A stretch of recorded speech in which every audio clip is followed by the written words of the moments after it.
Bwawa la kufua umeme nchini Tanzania la Julius Nyerere Hydropower JNHPP limezinduliwa rasmi na Rais wa Tanzania Samia Suluhu Hassan mnamo Agosti 22 mwaka 2026, likikamilisha hadithi ndefu ya mradi huo iliyojaa historia iliyoanzia kwa muasisi wa taifa hili hayati Julius Nyerere, kisha kuwagusa viongozi waliofuatia hadi rais wa sasa ambaye amefanikiwa kukamilisha mradi huo.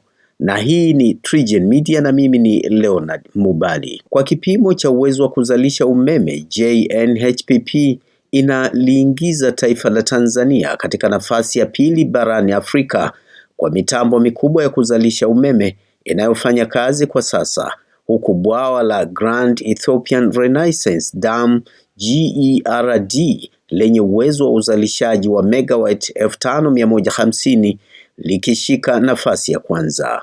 Bwawa la JNHPP lina uwezo wa kuzalisha megawatt 2115, kiwango ambacho ni kikubwa kuliko bwawa la kuzalisha umeme la Cahora Bassa huko Msumbiji, ambayo baada ya maboresho kwa sasa ndio limefikia uzalishaji wa megawatt 2075. Katika hali ya kawaida, haya ni mageuzi makubwa katika usalama na uhakika wa umeme kwa biashara na viwanda. Tanzania kwa miaka mingi imekuwa ikikabiliwa na upungufu wa uzalishaji wa umeme uliosababisha mgao na kukatika kwa umeme, hali iliyokuwa ikiathiri uzalishaji wa viwandani, biashara na huduma nyingine.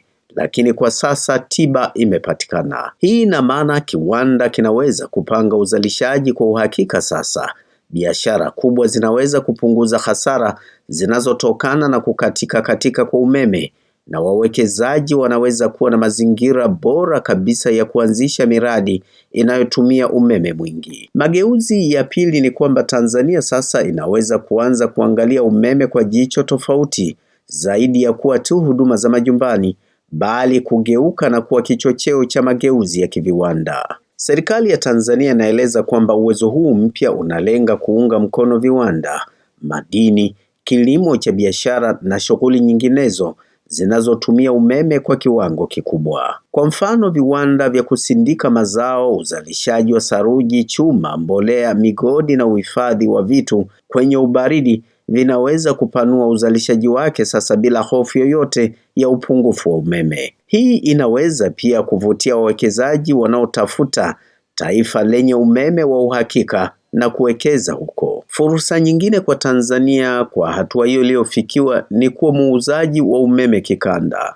Kwa kuwa na uwezo wa uzalishaji sasa unaozidi mahitaji ya ndani ya nchi kwa kiasi kikubwa, serikali inaweza kutumia ziada hiyo kuuza umeme kwa nchi jirani kupitia mifumo ya biashara ya umeme ya Afrika Mashariki. Julius Nyerere si bwawa tu la umeme, ni mabadiliko ya mfumo mzima wa uchumi wa Tanzania, kwani megawatts 2115 ni moja ya miradi mikubwa zaidi ya umeme barani Afrika. Changamoto kwa sasa kwa Tanzania si kuzalisha umeme pekee, bali kuugeuza umeme huo kuwa viwanda vipya, migodi, biashara, kilimo cha kisasa, ajira na mauzo ya umeme nje ya Tanzania. Hii ni TriGen Media na mimi ni Leonard Mubali.